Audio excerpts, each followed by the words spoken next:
What's up, Earth's mightiest subscribers? It's Blerd without fear. Welcome back to the channel. Alright, today's video, we're going to be talking about X-Men Hellfire Gala #1 by Jerry Duggan, Chris Anka, Matteo Lally, Russell Dodderman, and CF Villa. And in this video, I'm going to be breaking down who's on the new X-Men team, and important things to note about each character's inclusion, and well as what may have happened to the losers of the X vote. I'm also going to be breaking down the implications of Reed Richards finally revealing what Charles Xavier and Magneto did to him in Chip Zdarsky's X-Men Fantastic Four mini from 2020. We're also going to be talking about what is Moira's plan for Proteus and whether or not she kills Mary Jane Watson in her attempt to give the X-Men a black eye at their biggest party of the year. And we'll also talk a little bit about the Eternals endgame for the X-Men in the upcoming Judgment Day event. You can't see me, you Stevie, wondering how I reach more evolutions than Evie and make it look easy.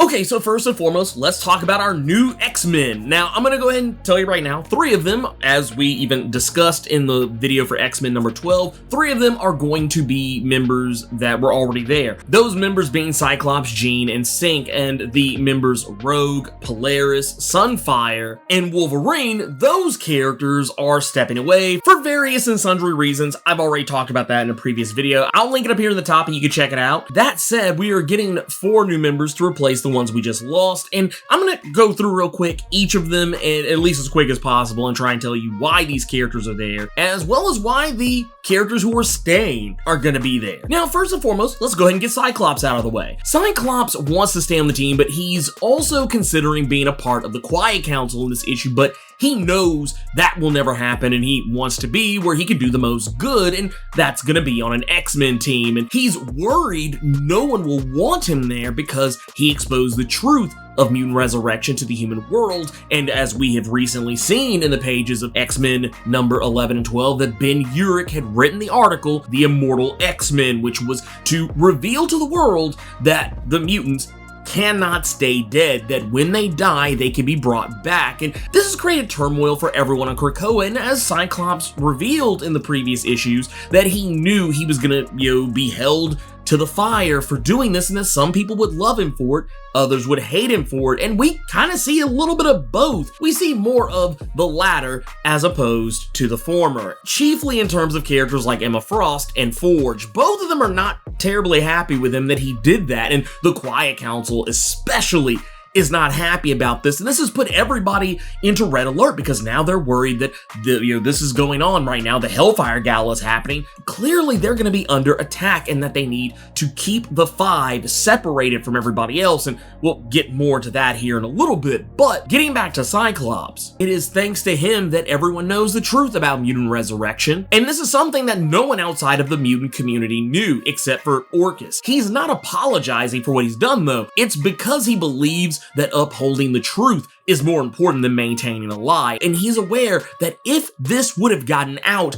before mutants had gotten ahead of it, as Ben Urich had warned him, he knew that public opinion would be against mutant kind for the foreseeable future, that they would never live this down, that they were keeping the secret of death, that they had solved for death away from humanity.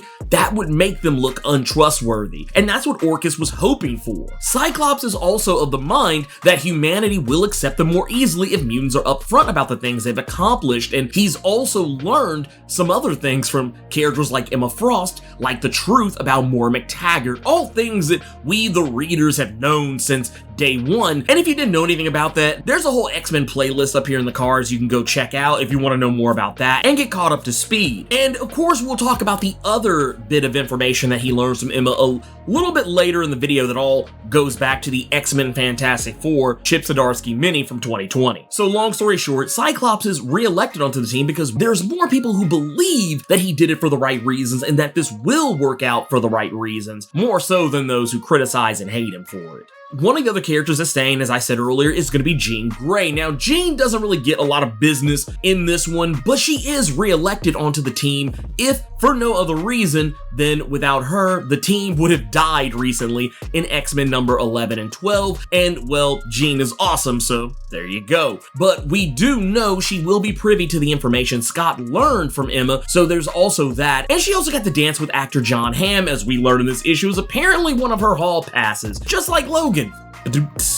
Last and not least returning character is going to be the character Synch. Synch is back on the team, unsurprisingly, considering Synch's proclamation in Jerry Duggan's recent X-Men number 12 that he wanted to stay on board, but now he has more problems to worry about than losing the love of his life, Laura Kinney, aka Wolverine. Now he has to worry about his newfound power levels possibly killing him. Recently, it was revealed Synch could use any mutant ability he's ever synced with in the past by muscle memory alone, as he showcased in Jerry Duggan's X-Men number 7. Using his power in this fashion is aging him. The last time he tried this stunt, using his powers to sync with Jean Grey from muscle memory, has aged him by at least several years, even putting Grey in his hair. His boost in powers, said by Dr. Reyes, to be the result of his resurrection, which we've actually talked about before, so I won't rehash it here in any grand detail, but just know that when mutants die and are resurrected,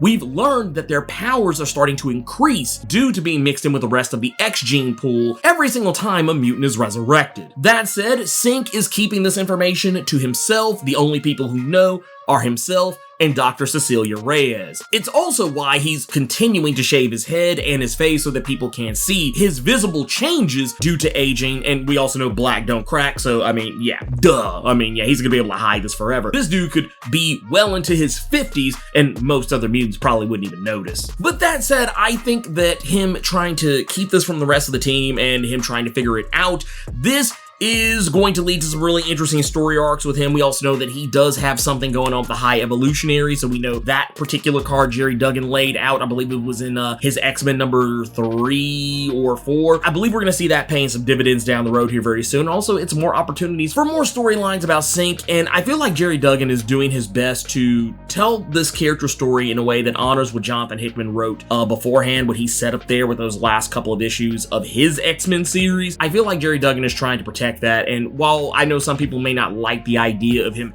aging, I feel like this is something that's going to be addressed. And I think once it is, I think we'll all be happy with it. Jerry Duggan has done way more for Synch than most people at Marvel over the last 2 decades. Now let's get into characters who are brand new to the team, or at least this version of the team. First up is going to be Iceman. Iceman seems happy to be there, wanting to push his Omega level mutant powers to the fullest. He's been on a tear lately, taking on Frost Giants and Fin Fang Foom solo dolo, and he's been trying to prove himself not to other people, but to himself. And he might wind up bringing that recklessness with him to the team, and it's likely going to cause many a problem. He's been high on his own power, and it's going to be a sad day to see Iceman take that L that is steamrolling his way. Beyond that, there's not really much else to say. I feel like this means we'll definitely see more of Iceman. We'll likely see more of Emma Frost's brother, Christian Frost, who, as you may or may not know if you've been keeping up with Marauders, that Jerry Duggan was on for the better part of a year and some change. It was there that the relationship between Iceman and Christian Frost had come to light, and they've been together ever since.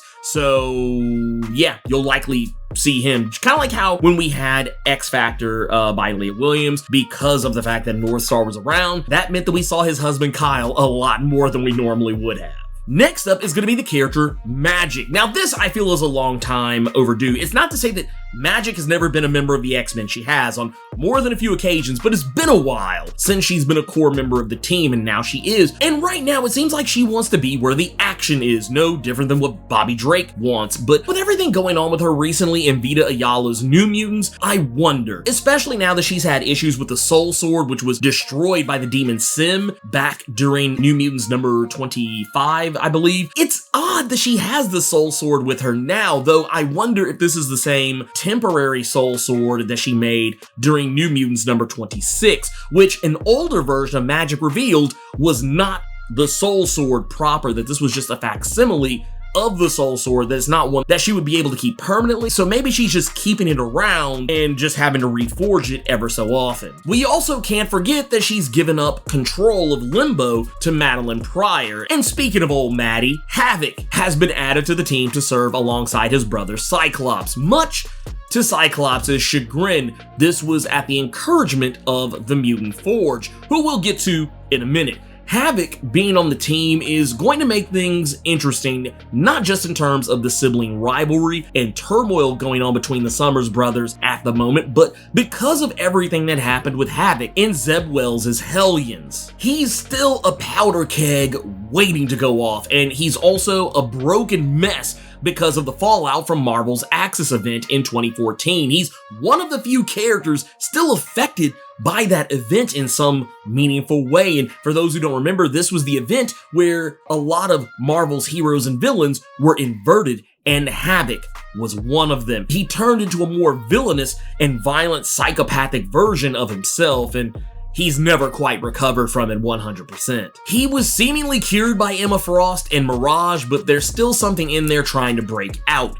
We also can't forget the aforementioned Madeline Pryor, and with her back on the island and with Havoc still grieving the end of their relationship, or at least the seemingly end of their relationship, bad things are bound to happen. Next up is going to be the character that the fans voted for whatever reason. It's whatever. I find it interesting that Firestar was voted onto the team almost unanimously by the fans. There were so many other more interesting mutants that could have made the team, but I'm not gonna go there with that one. I put my vote where it counted, and yeah, no one listened. That said, with Firestar on the team, we have a reunion of Spider-Man's amazing friends, since Iceman is also gonna be there, but Firestar is interesting in this because not only was it the vote that everyone saw coming 100 miles away, it's written to appear as an idea by Emma Frost to patch things up between them, thanks to Captain America recommending it. Firestar, for one, doesn't want to be on the team, and oddly enough was mad about being called a quotey fingers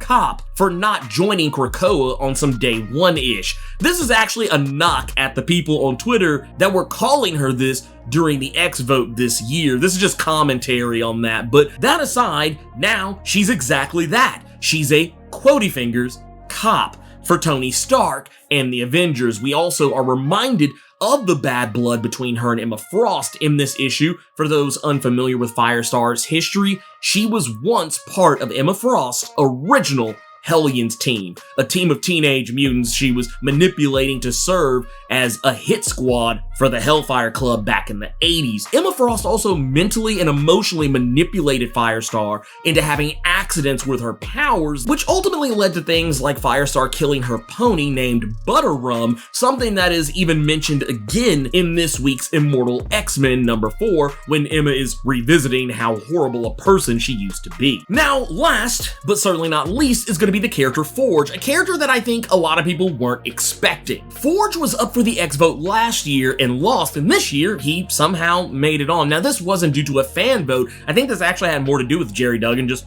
wanting to have something to do with this character in this book, which is fine. Forge hasn't been on the X team in quite some time. However, Forge doesn't want to be on the team. He has a suspicion as to why he's being put on. Now, to get into that, let's just say that Psyche wants him on the squad because Forge is working on something that is referred to as a black box, and Psyche wants to know what's up with it, but Forge said he would have to join the Quiet Council in order to know more about it, and we all know Psyche isn't joining the Quiet Council because, well, for one, they probably wouldn't have him, and for two, in order to serve on the X-Men, you can't serve on the Quiet Council. This is why Emma Frost, despite her rabid desire to be a part of the X-Men once more, she can't do it. She would have to resign from the Quiet Council, and she knows she's needed there, because she's really one of the few voices of reason right now in that entire council room. But regardless of that, the black box that we're talking about here is something that is being made for the Quiet Council, or very likely, maybe more specifically, for Charles Xavier. This seems to be at his request.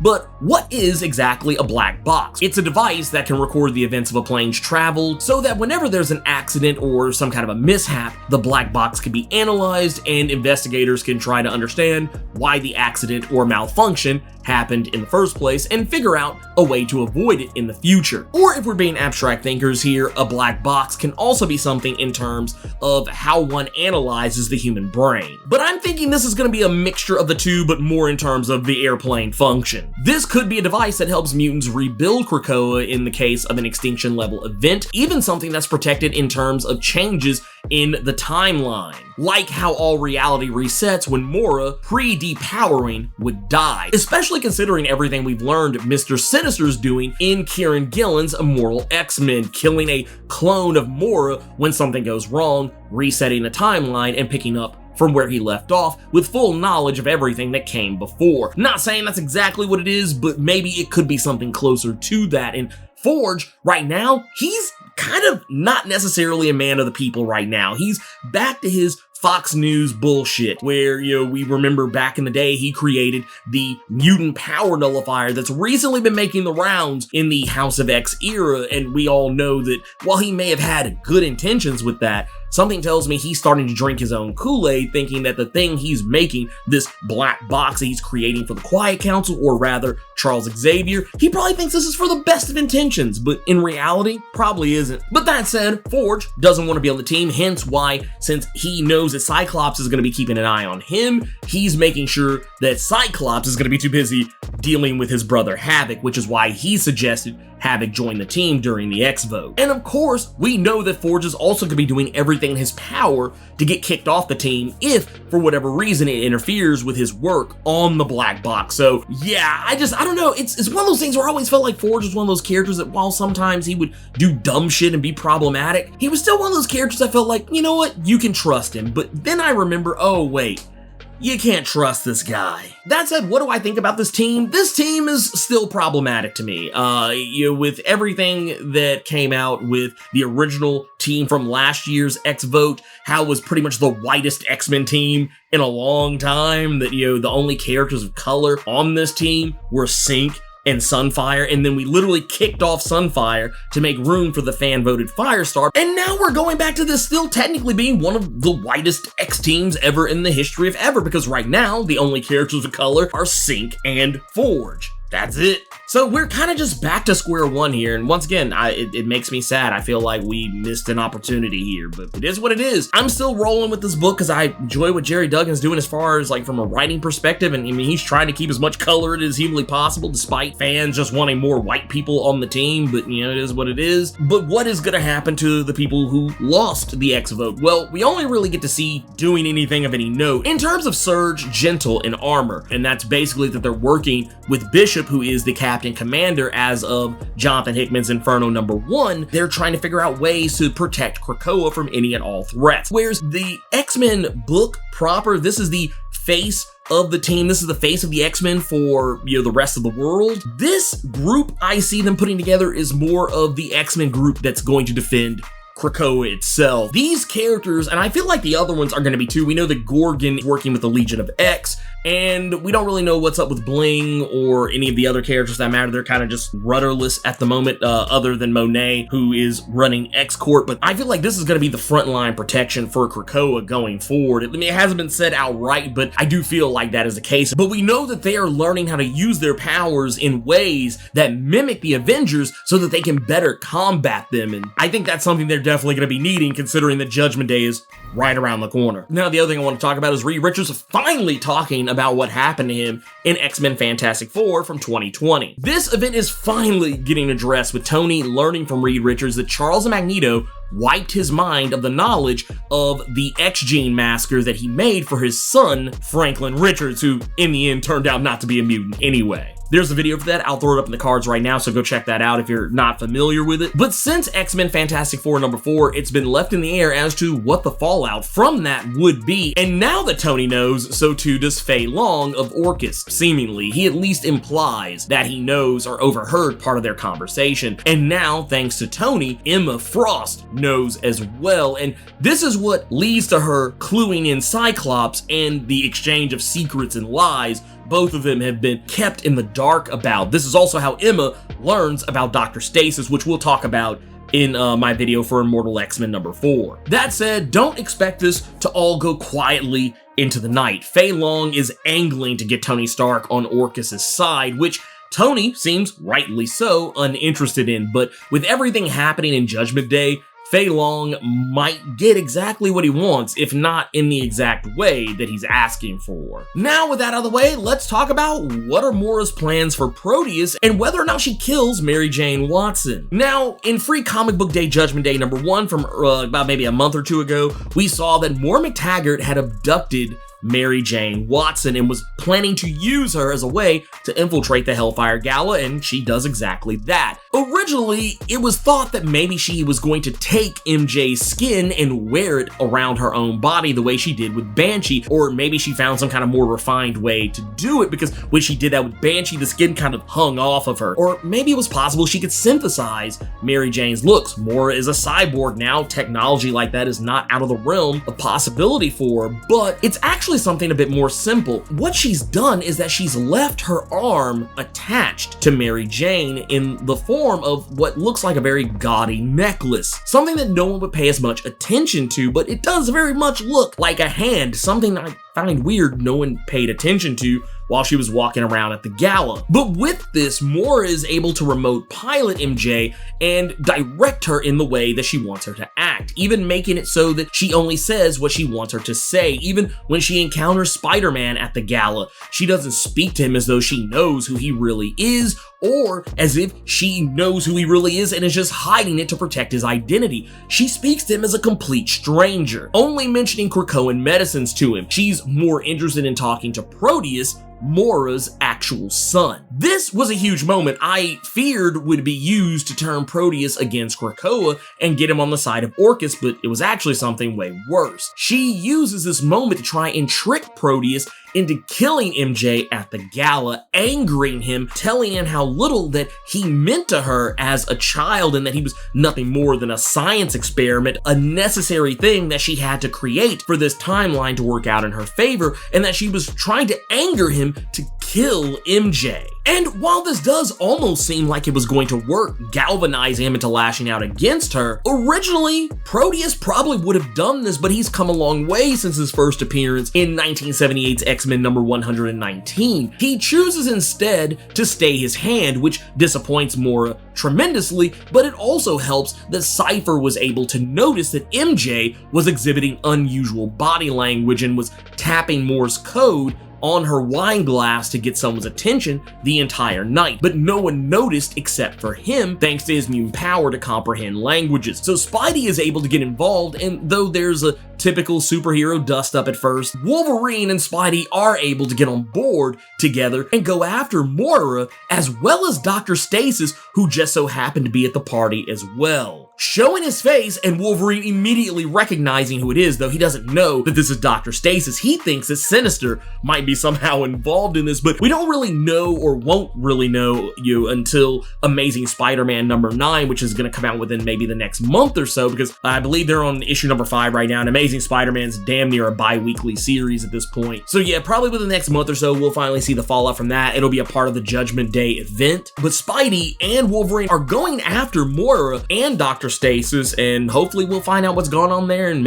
hopefully Spidey keeps this costume because it's pretty freaking awesome. Though we all know he's not keeping it. Now, as far as whether or not Moira kills Mary Jane Watson, that is a little bit nebulous, because while we do see that she walks away clearly into the portal with MJ's body still under her control, we do see at a later point in the issue, when she is going to go meet with the Eternal Druid, that she's attempting to clean a lot of blood off of her hands. Now, at no point during the gala did she get in any kind of a fight using Mary Jane Watson's body, so whatever happened, it happened after she left from the party. And she even goes on to say that unfortunately the night was not as bloodless as the mutants had hoped, with the only other mention being had a busy day, omelets and eggs, and so forth. She doesn't say that she killed MJ, but she doesn't say that she didn't kill MJ, so we still have to wait to see what happens there, but I don't know, this could be someone else's blood entirely. Next up I want to talk about real quick is the Eternals endgame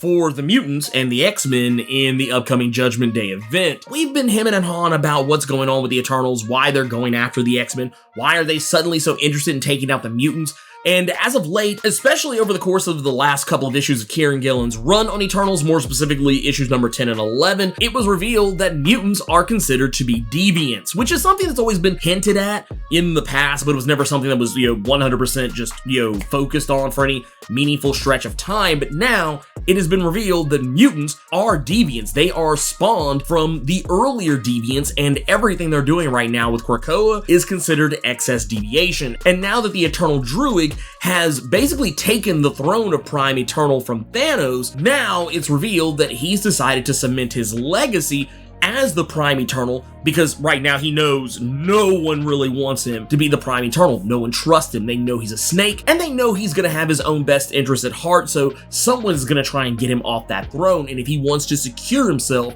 the only way to do that is to give the Eternals a cause that they can't deny, and that is that they can't deny their core programming, which is to protect the machine, to protect the Celestials, and to correct excess deviation. And if he gives them one of the greatest holy wars of holy wars, and that is killing all mutants, that would cement him as Prime Eternal for millennia to come. That said, the first thing he has to do is try to correct excess deviation in terms of getting rid of their way to resurrect. Now, thanks to the Five, who were told to stay out of the Hellfire Gala due to the recent expose that Ben Urich had written about the immortal X-Men that we talked about earlier, they disobeyed these orders and came to the gala, and it just so happens that Moira saw them, and now she knows who they are and what their function is. Now, granted, I don't think this matters as much. I think Moira already knew who the Five were. She was a pillar of Krakoa, so I don't think them coming to the party really changed any of that, but she knows exactly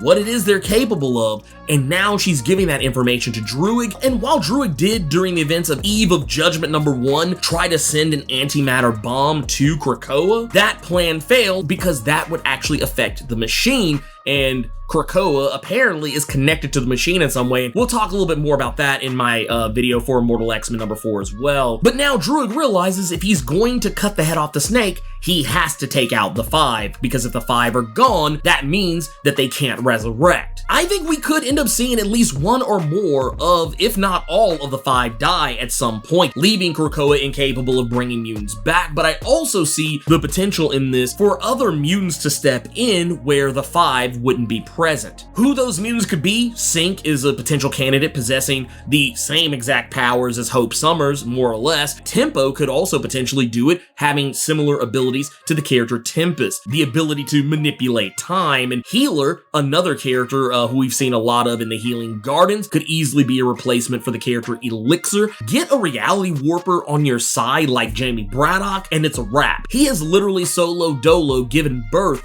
to a second sword base. That's Egg and Proteus all in one mutant. And he's Omega level. This isn't a new concept either. Since House of X, we've had many of the different X books try and come up with other, solutions and potential possibilities as to who could replace the Five. And we know for a fact Synch is one of the ones that have been mentioned. We also can't ignore what is going on with Orchis right now, that they've had their trump card taken away from them. Their response to Ben Urich's Immortal X-Men story in the Daily Bugle is very telling. They can't use Krakoa's secret to give them a black eye anymore, but they've already spun it to their favor, now trying to have murdering mutants no longer considered a crime, more like destruction of property, which, for those who didn't catch it, this was an argument white slave owners used to conjure up when trying to defend their actions in mutilating and killing black people during the time of slavery. It's even an argument that was used post-slavery to further dehumanize black people and make it okay for them to be treated differently than white people. That is what's happening here, and Orchis is also angling to have anyone that's ever been imprisoned, especially those currently imprisoned for killing a mutant, be released from jail immediately and having those crimes wiped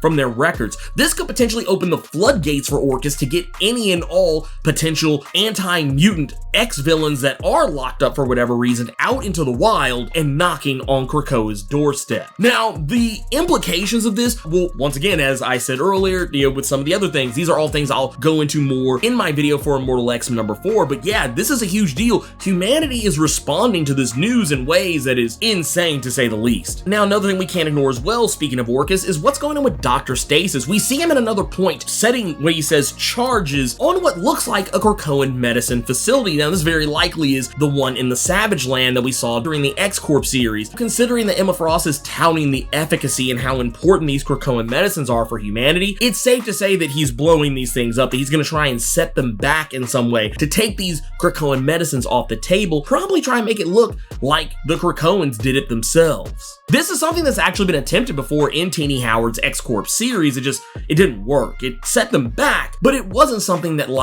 completely hampered their operations. Now, getting to some other things that come up in this book, we see that Clea Strange, the wife of Dr. Stephen Strange, who just recently appeared in the MCU's Doctor Strange in the Multiverse of Madness. It looks like she's on a collision course with Krakoa in some way, shape, form, or fashion, for better or worse. We know that since Jed MacKay took over the series of Doctor Strange with Clea as the Sorcerer Supreme in the wake of the death of Doctor Strange, one of the key purposes of her in that book is to try and figure out a way to bring back the original Doctor Strange, because she has her own dimension that she is the Sorcerer Supreme of, the Dark Dimension, and she has to be there to make sure that she can protect the Dark Dimension as well as protect other universes from the things in the Dark Dimension that are trying to get out. And Stephen Strange was also one of the people who was very instrumental in helping her do that. And she wants Krakoa to resurrect Doctor Strange. And while there is technically precedent for Krakoa to be able to do such a thing, we saw in Trial of Magneto number 4 that the Five were able to resurrect Scarlet Witch despite her not being a mutant. But it's because Xavier had her mind backed up from that time frame when it was believed